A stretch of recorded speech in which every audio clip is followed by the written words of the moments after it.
Hey guys, today we're going to be doing USACO 2019 February contest silver problem number 3, the Great Revegetation. So I assume you guys already know the problem, so let's just jump into the solution, guys.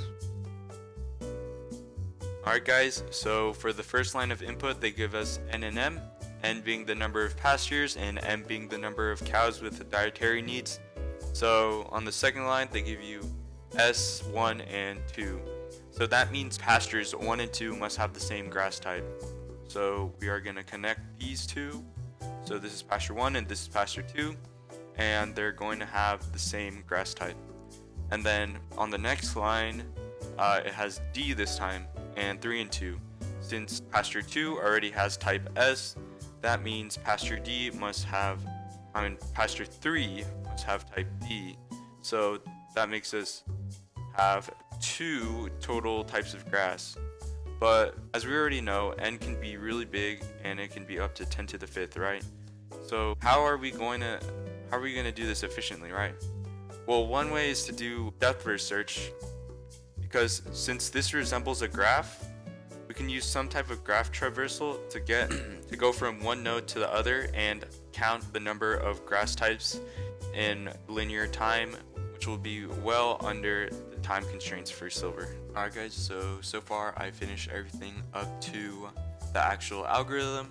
I've made an adjacency list for edges that are labeled with S and edges that are labeled with D, and yeah, that's about it. So basically I read in the input and I just initialized our adjacency lists. Okay guys, so first we have to take into account whether the problem is possible or not. So we need to check this just in case, because there might be a test case that has 2 pastures connected with an S edge but actually have different values, and also we have to take into account with 2 pastures having a connection via D edge but actually sharing the same value. So we're going to have a boolean value of impossible to help us keep track of this. And next, since it's DFS, we have to check whether the node is visited, so we have to have a visited array.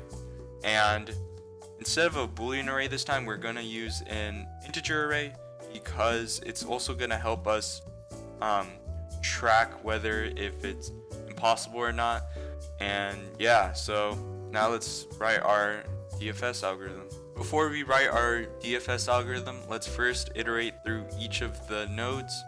So we're going to have our result equals 0, and then we're going to iterate through each of the n nodes, and if it's not visited, we're going to run DFS.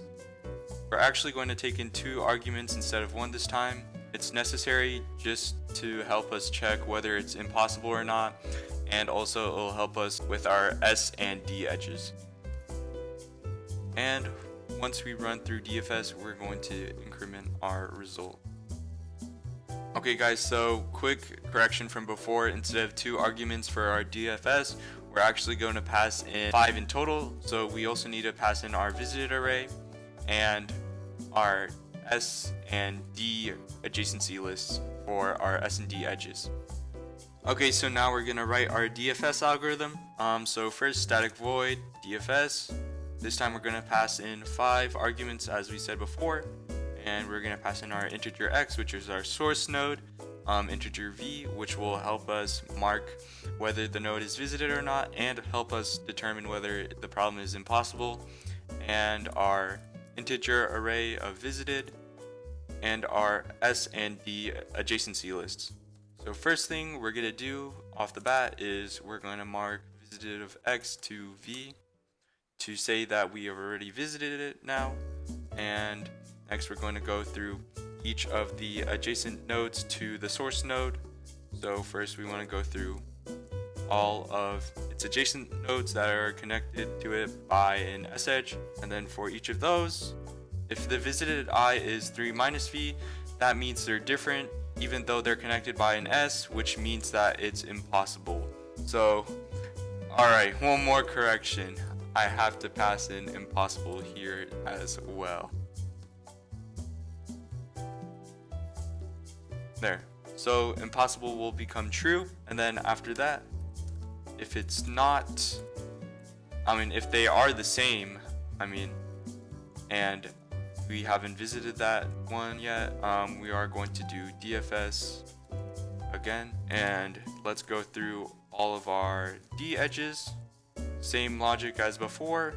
So basically, if it's connected by a D and they are the same, that means it's impossible. And then if we haven't visited it, we want to go through DFS once more. And this time we're gonna pass in 3 minus V for V because they must be different. So now let's print out our answer in binary. So first we have to check if it's impossible, and if it is, we're gonna print out 0. If it's not impossible, first we have to print out a 1, and then after that, based on the result that we found earlier, we're gonna append that many zeros to our results. There we go, guys. So let's see if it works or not. Alright guys, so I actually made some pretty rookie mistakes. First of all, S and D, they should be static. Visited and impossible don't have to be static, but S and D do. Plus, I forgot to make this over here 1 to n. Instead, I made it to 0 to n minus 1. So yeah, I apologize for that. So hopefully it works this time. Waiting for available grading server, grading in progress.